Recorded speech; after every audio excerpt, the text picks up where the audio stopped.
नमस्कार, स्वागत है आपका हमारे इस विशेष कार्यक्रम में। हम आपकी मुलाकात जाने माने कमेंटेटर, उद्घोषक सुनील वैद्य से करवाने जा रहे हैं। सुनील वैद्य परिचय के मोहताज नहीं है, पहले उनका स्वागत तो कर लीजिए। सुनील भाई, स्वागत है आपका हमारे इस कार्यक्रम में। बहुत बहुत नमस्कार आपको और आपके सभी दर्शकों को भी मेरा प्यार भरा नमस्कार। सुनील वैद्य अंतर्राष्ट्रीय स्तर पर कमेंट्री करते हैं, ओलंपिक की कमेंट्री कर चुके हैं, कॉमनवेल्थ गेम्स की कमेंट्री कर चुके हैं, तमाम सारे अंतर्राष्ट्रीय और राष्ट्रीय मैचों की कमेंट्री कर चुके हैं, दूरदर्शन पे उद्घोषक रह चुके हैं, आकाशवाणी के उद्घोषक रह चुके हैं, तमाम सारे बड़े कार्यक्रमों को संचालन का इनका बेहतरीन अनुभव है और तमाम सारी खूबियों के धनी आवाज़ के बादशाह सुनील वैद्य। सुनील भाई, इस समय ताज़ा मैं आपकी कमेंट्री सुन रहा था विजय हजारे ट्रॉफी में, जो हाल ही में जयपुर में संपन्न हुई है। जी। तो कितनी तैयारी करते हैं इन सब चीज़ों के लिए आप? सुनील जी, तैयारी तो बहुत करनी पड़ती है। मुझे लगता है कोई भी कार्य यदि व्यावसायिक तौर पर आप करते हैं तो बिना तैयारी के आपको नहीं करना चाहिए। कोई भी छोटे से छोटा काम हो या बड़े से बड़ा काम हो, यदि आप होमवर्क करके जाते हैं तो आपका आत्मविश्वास बढ़ता है और फिर आपके मन में कोई झिझक नहीं होती। आप पूरी ऑथेंटिसिटी से, अधिकारपूर्वक आप जो भी बात अपनी रखना चाहते हैं उसमें वो आत्मविश्वास अलग ही झलकता है। तो होमवर्क तो जैसे छोटे बच्चे अपने स्कूल का होमवर्क करते हैं कि अगले दिन क्लास है, टीचर क्या पूछेगी, तो तैयारी करके जाना तो बहुत आवश्यक है। मेरा ऐसा मानना था कि जैसा आपने कहा कि मैं जब आपको लंबे अरसे से जानता हूँ, मालवा उत्सव की कमेंट्री रही हो, दूरदर्शन पे आपके समाचारों का प्रसारण रहा हो, तमाम सारी चीज़ें देखी है। हर बार जो आपकी कमेंट्री होती है या समाचार प्रस्तुत करने का जो तरीका होता है वो नयापन लिए होता है, उसके पीछे कारण क्या है? देखिए, अगर आप अपने आप को दोहराते रहेंगे तो लोग आपको फिर सुनना देखना पसंद नहीं करेंगे। आपको हर बार कुछ नयापन लेकर आना बहुत ज़रूरी है। रेडियो क्रिकेट कमेंट्री हो या टेलीविज़न की कमेंट्री हो या समाचार वाचन हो या एक सामान्य कार्यक्रम का संचालन हो, उन सभी विधाओं में पारंगत आपको होना बहुत आवश्यक है। और हर जो विधा है उसकी अपनी ज़रूरतें हैं, अपनी रिक्वायरमेंट है, अपनी अपनी अपेक्षाएं हैं। तो उन अपेक्षाओं पर खरा उतरना बहुत ज़रूरी है। अगर हम वही घिसी पिटी भाषा, वही पुराने मुहावरे और वही शब्द बार बार दोहराते रहेंगे तो लोग उगता जाते हैं और वो समझ जाते हैं अब सुनील वैद्य कमेंट्री करने आया है तो ये तो इस शॉट को इसी तरह से डिस्क्राइब करेगा। लेकिन अगर मैं उसमें कुछ तब्दीली करता हूँ, मान लीजिए एक गाने का ही अनाउंसमेंट मुझे करना हो रेडियो पर कि अब हम आपको सुनवाते हैं प्रेम पुजारी फिल्म का गीत, जिसे लिखा है नीरज ने, संगीतबद्ध किया है सचिन देव बर्मन ने और आवाज़ है किशोर कुमार की।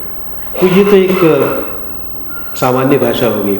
लेकिन अगर आप उसको अलग तरीके से पेश करें, आप ये कहें कि अब जो अगला गीत हमने आपके लिए चुना है उसे स्वर दिया है किशोर कुमार ने और नीरज जी के शब्दों को बहुत ही खूबसूरती से संगीतबद्ध किया सचिन देव बर्मन ने, तो एक अलगपन उसमें आता है। कुछ हटकर अगर आप करते हैं तो लोगों को अच्छा लगता है और ये हटकर करना, ये आपको आना बहुत ज़रूरी है। और हर बार आप कुछ नया लेकर आए, रिपीटेशन ना हो, पुनरावृत्ति ना हो वाक्यों की, शब्दों की और आपके अंदाज की।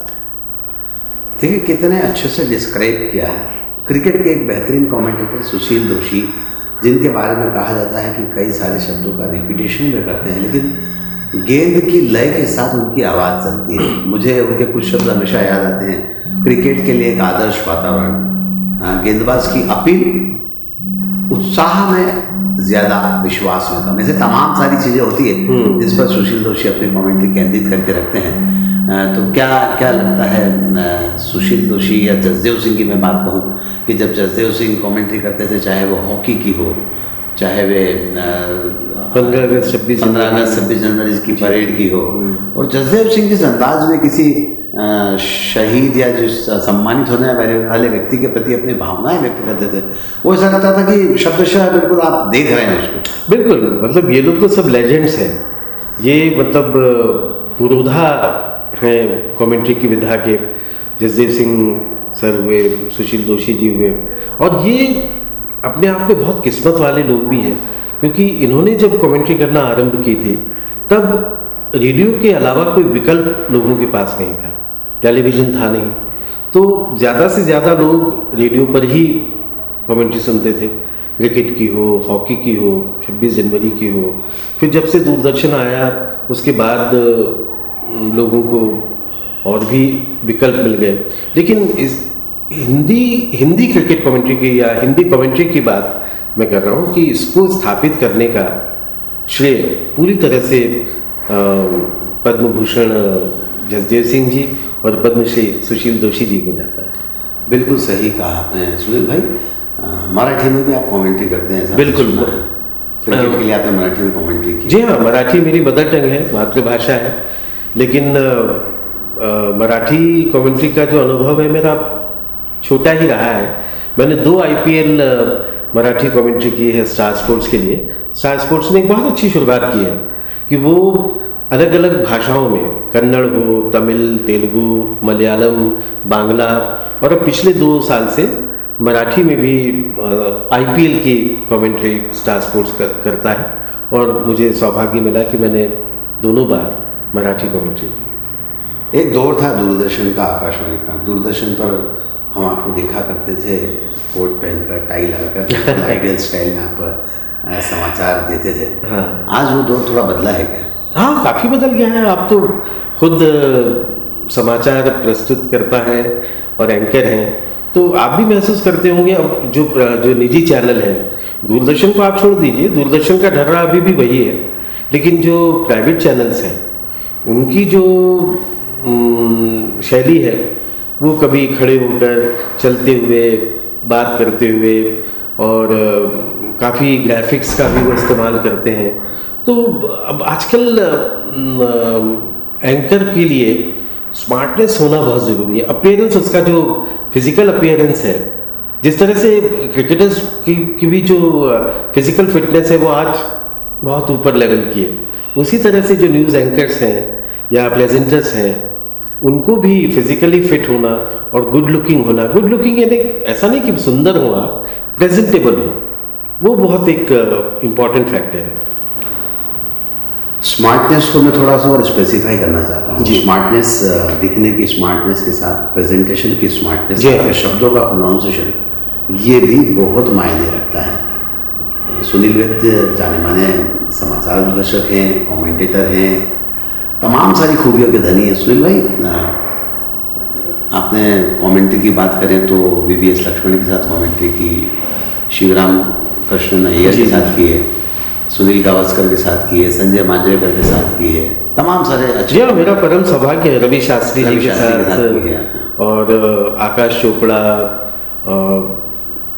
VVS लक्ष्मण का नाम तो आपने लिया ही, तो इसके अलावा मुरली कार्तिक, इनके साथ भी मैंने कमेंट्री की। रवि शास्त्री के साथ तो मुझे 3 बार कमेंट्री करने का अवसर मिला, और बहुत कुछ सीखने को भी मिला, क्योंकि जो क्रिकेटर्स हैं उनकी भाषा भले ही बहुत अच्छी ना हो, हिंदी की बात मैं कर रहा हूँ, अंग्रेज़ी में तो सब लोग बहुत सिद्धहस्त हैं और धारा प्रवाह अंग्रेज़ी बोलते हैं, लेकिन हिंदी की जहाँ तक बात है तो उनकी शब्दावली भले ही अच्छी ना हो, लेकिन जो तकनीकी ज्ञान है, जो खेल की बारीकियाँ हैं, उस पर उनकी जो पैनी नज़र पड़ती है, उससे बहुत सीखने को मिलता है, और लगता है कि अरे यार, ये तो अपन ने मिस कर दिया, यानी ये हमने क्यों नहीं देखा जो उन्होंने देखा।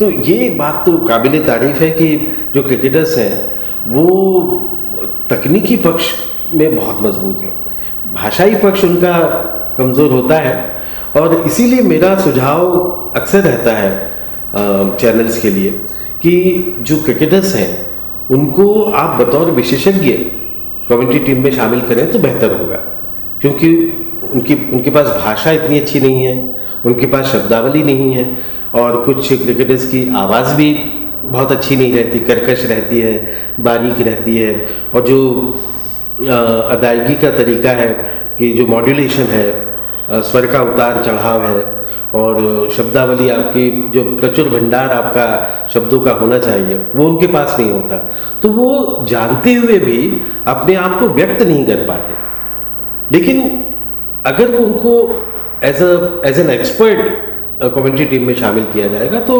उनका लाभ श्रोताओं को भी मिलेगा, दर्शकों को भी मिलेगा। और जो तकनीकी पक्ष हैं, जो बारीकियां हैं, अगर कोई बैट्समैन आउट हुआ तो क्यों आउट हुआ, उसका फुटवर्क कहाँ गड़बड़ हुआ, इतना पैर आगे जाना चाहिए था, थोड़ा सा पीछे रह गया, कट करने गया तो बॉडी के पास था कि दूर था बल्ला, तो ये सब बातें वो लोग जो पकड़ते हैं वो वाकई काबिल तारीफ है। लेकिन उनका इस्तेमाल बतौर विशेषज्ञ होना चाहिए, ऐसा मेरा मानना है। बिल्कुल सही कहना है। तकनीकी रूप से वे सक्षम होते हैं लेकिन शाब्दिक रूप से सक्षम नहीं होते। आवाज़ का, वॉइस का मॉड्यूलेशन किस तरह से उतार चढ़ाव किया जाना चाहिए जी, ये उनकी तकनीक में शामिल नहीं होता है। और सुनील वैद्य जी का कहना निश्चित तौर पर सही है कि उन्हें बतौर एक तकनीकी विशेषज्ञ शामिल किया जाना चाहिए, बतौर एक एक्सपर्ट कमेंटेटर के तौर पर शामिल किया जाना चाहिए। इस बात से मैं सहमत हूँ, लेकिन मुझे ऐसा लगता है कि अगर क्रिकेटर्स को शामिल किया जाता है तो उन जो इस क्षेत्र में कमेंट्री के लिए आते हैं, जो इस क्षेत्र में अपना करियर बनाना चाहते हैं, उनके अवसर भी तो कम होते हैं। इस बात से सहमत है? बिल्कुल कम होते हैं भाई। मतलब मेरा उदाहरण मैं खुद देता हूँ। मैं 27 साल से कमेंट्री कर रहा हूँ और जब टेलीविज़न कमेंट्री की शुरुआत हुई थी, यानी प्रोफेशनल तौर पर जब निजी चैनल कमेंट्री करने लगे थे, दूरदर्शन तो कर ही रहा था काफ़ी पहले से, लेकिन जब निजी चैनल करने लग गए तो मतलब मैं बड़े बोल नहीं बोलता, लेकिन शुरुआत करने वाले हम लोग थे। मैं था, सुशील दोषी जी थे और नरोत्तम पुरी थे। तो हम लोगों ने कमेंट्री करना शुरुआत की और उस समय जो क्रिकेटर्स थे वो भी शामिल होते थे कमेंट्री टीम में, लेकिन बतौर विशेषज्ञ। लेकिन उसके बाद जो निजी चैनल्स हैं उनकी प्राथमिकताएं बदल गई। उन्हें लगा कि क्रिकेटर्स यदि कमेंट्री भी करें तो लोगों को और अच्छा लगेगा। और हुआ भी ऐसा, जब नया नया ये दौर शुरू हुआ कि हम लोगों को हटा करके सारे कमेंटेटर्स क्रिकेटर्स ही रखे गए, तो शुरू में लोगों को अच्छा लगा 1 साल 1.5 साल। लेकिन जब लोगों का ध्यान भाषा पर, शब्दों पर और आवाज़ पर जाने लगा, तब वो बात खटकने लग गई। लेकिन उसके बाद वो चलन हो गया कि क्रिकेटर्स ही कमेंट्री भी करेंगे, वो वही विशेषज्ञ भी है, वो सब कुछ है। सुनील भाई, कई बार जब हम IPL या अन्य मैचेस देखते हैं तो वहाँ पर सुंदर सी लड़कियाँ उद्घोषक की भूमिका निभाती है, मैदान में इंटरव्यू लेती है, तमाम सारी बातें कहती हैं। क्या लगता है ये सब चीज़ें अब ग्लैमर से जोड़ दी गई? हाँ, जोड़ दी गई हैं। और लेकिन ऐसा नहीं है कि जो फीमेल एंकर्स हैं या प्रेजेंटर्स हैं वो बिल्कुल उन्हें कोई ज्ञान नहीं होता।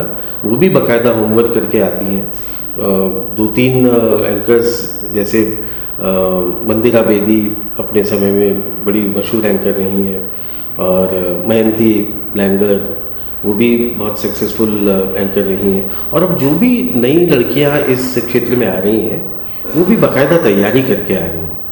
और क्योंकि आजकल जो ब्रॉडकास्ट है या टेलीकास्ट है वो भी व्यावसायिक हो गया है, तो अगर लड़कियां आती हैं तो मुझे तो उसमें कोई आपत्ति नज़र नहीं आती, और अच्छा करती है तो उसकी प्रशंसा होनी चाहिए।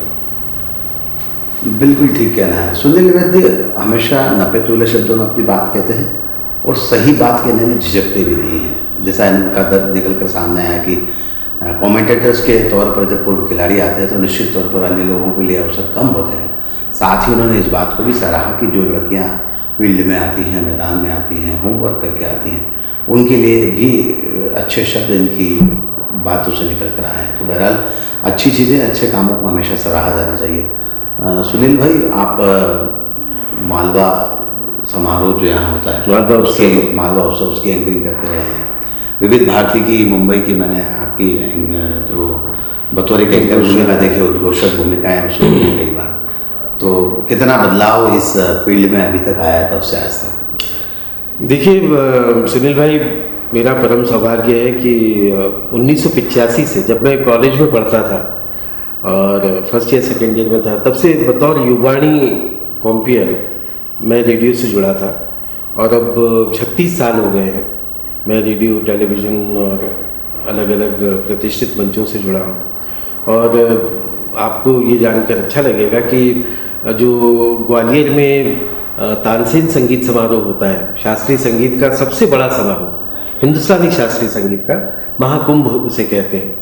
और उस प्रतिष्ठित तानसेन संगीत समारोह को मुझे लगातार 24 वर्ष तक क्या बात है, उसका संचालन करने का अवसर प्राप्त हुआ है। और इसके अलावा जो खजुराहो नृत्य समारोह होता है विभिन्न शास्त्रीय नृत्य शैलियों का खजुराहो में, वो भी मैंने 24 वर्षों तक उस समारोह का भी संचालन किया है। उसके अलावा कुमार गंधर्व समारोह देवास में, अमीर खां समारोह इंदौर में, और भारत भवन के जो प्रतिष्ठित आयोजन होते रहे हैं। और मैंने हिंदी के अलावा बाइलिंगुअल में हिंदी अंग्रेज़ी दोनों में भी उद्घोषणा की है। और भारत का शायद ही ऐसा कोई कलाकार हो, गायक हो, वादक हो, नर्तक हो, जिसके कार्यक्रम की उद्घोषणा मैंने न की। क्या बात है, बहुत खूब। सुनील भाई, एक बात मेरे जहन में है, आज सारे लोग निजी चैनल ज़्यादा देखते हैं, दूरदर्शन का चलन उतना नहीं है समाचारों में। और मैं चाहता हूं कि आप जिस तरह से दूरदर्शन के समाचार की ओपनिंग करते थे, वैसी ओपनिंग हमारे इन दर्शकों को ज़रूर दिखाएं। तो दिखाइए आप जरूर किस तरह से ओपनिंग किया करते थे आप। उसके लिए लेकिन कोई हेडलाइन वगैरह भी तो है नहीं जी, मन से जी नहीं, मतलब जैसे मैं करता था,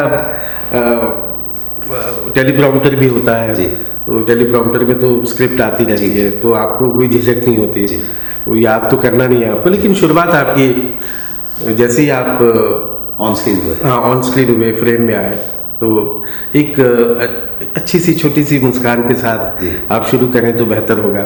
और एक बात मैं अक्सर पाता हूँ कि निजी चैनल हो या कोई भी चैनल हो, ज़्यादातर जो उद्घोषक हैं या एंकर हैं, फिल्म अवार्ड्स के फंक्शंस भी मैं देखता हूँ, सब लोग नमस्कार बोलते हैं, जबकि नमस्कार कोई शब्द है ही नहीं। नमस्कार है, नमस्कार। तो नमस्कार बोला जाना चाहिए। मैंने अच्छे बड़े उद्घोषकों को और मंच संचालकों को देखा है, एंकर्स को देखा है, सब नमस्कार बोलते हैं, चाहे वो फिल्मी हस्तियाँ हों, वो भी नमस्कार बोलेंगे। तो मुझे बड़ा ताज्जुब होता है कि हिंदी से आप धन अर्जित करते हैं, लेकिन उसका जो सबसे पहला शब्द है नमस्कार, वो भी आप ठीक से नहीं बोलते, नमस्कार को नमस्कार बोलते हैं। तो उसमें मेरी कड़ी आपत्ति है कि नमस्कार को नमस्कार ही बोला जाना चाहिए, नमस्कार नहीं बोला जाना चाहिए। तो मैं शुरुआत ऐसे ही करता हूँ। नमस्कार, आज के समाचारों के साथ मैं सुनील वैद्य। पहले मुख्य समाचार, भारत और इंग्लैंड के बीच खेली जा रही T20 मैचों की श्रृंखला भारत ने 3-2 से जीत ली है। 5वें और अंतिम T20 मैच में भारत ने इंग्लैंड को अहमदाबाद के नरेंद्र मोदी स्टेडियम में 8 रनों के अंतर से हराकर इस श्रृंखला पर कब्जा किया। तो ये वो तरीका था, ये वो एक स्टाइल था दूरदर्शन पे समाचार किस तरह से प्रेजेंट किए जाते हैं। मैं ये विशेष तौर पर जो बच्चे इस फील्ड में आना चाहते हैं, करियर बनाना चाहते हैं, उनके लिए ज़रूरी है कि दूरदर्शन का प्रेजेंटेशन का स्टाइल कैसा हुआ करता था। तमाम सारे बड़े उद्घोषक रहे हुए पुराने समय के, सलमा सुल्तान से लेके तो तमाम सारी मंजरी और तमाम सारी ऐसी शम्मी नारंग, कई सारे ऐसे एंकर दूरदर्शन के शुरुआती दौर के रहे हुए हैं, जिनकी अपनी एक अलग स्टाइल हुआ करती थी। सुनील भाई, एक अंतिम प्रश्न है मेरा कि जब बतौर एक समाचार उद्घोषक आप किसी खुशी का समाचार देते हैं तो आपके चेहरे पर खुशी की फीलिंग आना चाहिए, और कई बार कोई गम का समाचार होता है, किसी राष्ट्रीय नेता का अवसान होता है, कोई बड़ी घटना होती है, तो ऐसी स्थिति में भी आप अपने चेहरे के एक्सप्रेशन को उसी घटना के अनुरूप कर लेते हैं? हाँ, वो करना आवश्यक होता है। और चेहरे पर तो खैर ऐसे कोई बहुत ज़्यादा भाव आते नहीं, क्योंकि आप नाटकीयता तो ला नहीं सकते कि खुशी का समाचार है तो एकदम हंसकर खिलखिलाकर बोले। हाँ, चेहरे पर एक हल्की सी मुस्कान आपके होना चाहिए। जैसे भारत श्रृंखला जीत गया है तो आप एसोसिएट करते हैं दर्शकों के साथ, ये सुनकर दर्शक भी आनंदित होंगे, खुश होंगे। तो अगर आपके चेहरे पर मुस्कान आती है तो किसी को कोई आपत्ति नहीं होगी। लेकिन अगर कोई शोक समाचार है, कोई दुर्घटना हो गई या किसी बड़े व्यक्ति का निधन हो गया, तब आपको चेहरे के भाव बदलने की बहुत आवश्यकता नहीं है, लेकिन जो टोन है आपकी, वो टोन डाउन होना चाहिए। कि हमें आपको ये सूचित करते हुए अभी अभी ऐसा कह सकते हैं, अभी अभी समाचार मिला है कि इंदौर के पास इंदौर देवास रोड पर एक भीषण सड़क दुर्घटना में 10 लोगों की मौत हो गई है। तो ये टोन डाउन आपने कर दी। और सामान्य में कैसे पढ़ूंगा? अगर यही है, मैं सामान्य उसमें पढ़ूंगा तो कैसा लगेगा? अभी अभी हमें समाचार मिला है कि देवास के पास बस दुर्घटना में 10 लोगों की मौत हो गई है। मतलब आपको कोई फीलिंग ही नहीं हो रही है कि मौत हो गई है तो ठीक है, मैंने तो बोल दिया। अब मौत हो गई है तो आप थोड़ा सा टोन डाउन तो कीजिए कि हाँ, ये दर्दनाक हादसा है, कुछ लोगों ने अपने परिजन खो दिए हैं, किसी का पति, किसी का बेटा, किसी का भाई गुजर गया है, तो वो भाव आना चाहिए आपके बोलने में। देखिए, हम इंटरव्यू करते करते कुछ ऐसी बातें भी करना चाहते थे कि जो लोग इस इंटरव्यू को देख रहे हैं, सुनील वैद्य को सुन रहे हैं, जो जाने माने उद्घोषक हैं, कमेंटेटर्स हैं, तमाम सारी खूबियों के धनी हैं, लगभग 35 वर्षों से इस फील्ड में हैं और हमेशा कुछ ना कुछ नया करने की कोशिश करते हैं, तो हमने उनसे एक बातचीत के दौर में बीच में ये सब चीज़ें करवा कर भी आप तक पहुंचाई, ताकि जो लोग इस फील्ड में अपना करियर बनाना चाहते हैं उनके लिए तमाम सारी बातों की जानकारी, गहन जानकारी होना आवश्यक है। तो हम आपकी मुलाकात करवा रहे थे जाने माने उद्घोषक, कमेंटेटर और आवाज़ की दुनिया में एक अच्छा नाम सुनील वैद्य से। सुनील भाई, आप अपने कीमती समय को यहाँ निकाल कर हमारे लिए आए, इसलिए बहुत बहुत धन्यवाद। बहुत बहुत धन्यवाद आपका भी। लेकिन चलते चलते बस मैं एक आग्रह, एक गुजारिश हमारे युवा साथियों से करना चाहूँगा जो इस क्षेत्र में आना चाहते हैं कि यदि आप इस क्षेत्र में आ रहे हैं तो सबसे पहले अपनी भाषा का चुनाव कर लें कि आपको हिंदी में करना है या अंग्रेज़ी में करना है या मराठी में, गुजराती में, बांग्ला में, किसी भी भाषा में, लेकिन उस भाषा पर आपकी पकड़ बहुत अच्छी होनी चाहिए और तैयारी के साथ आप इस क्षेत्र में उतरें तो बेहतर होगा। आप सभी को बहुत बहुत शुभकामनाएं। नमस्कार, धन्यवाद। आज के इस कार्यक्रम में बस इतना ही। सुनील जोशी को दी इजाजत। नमस्कार।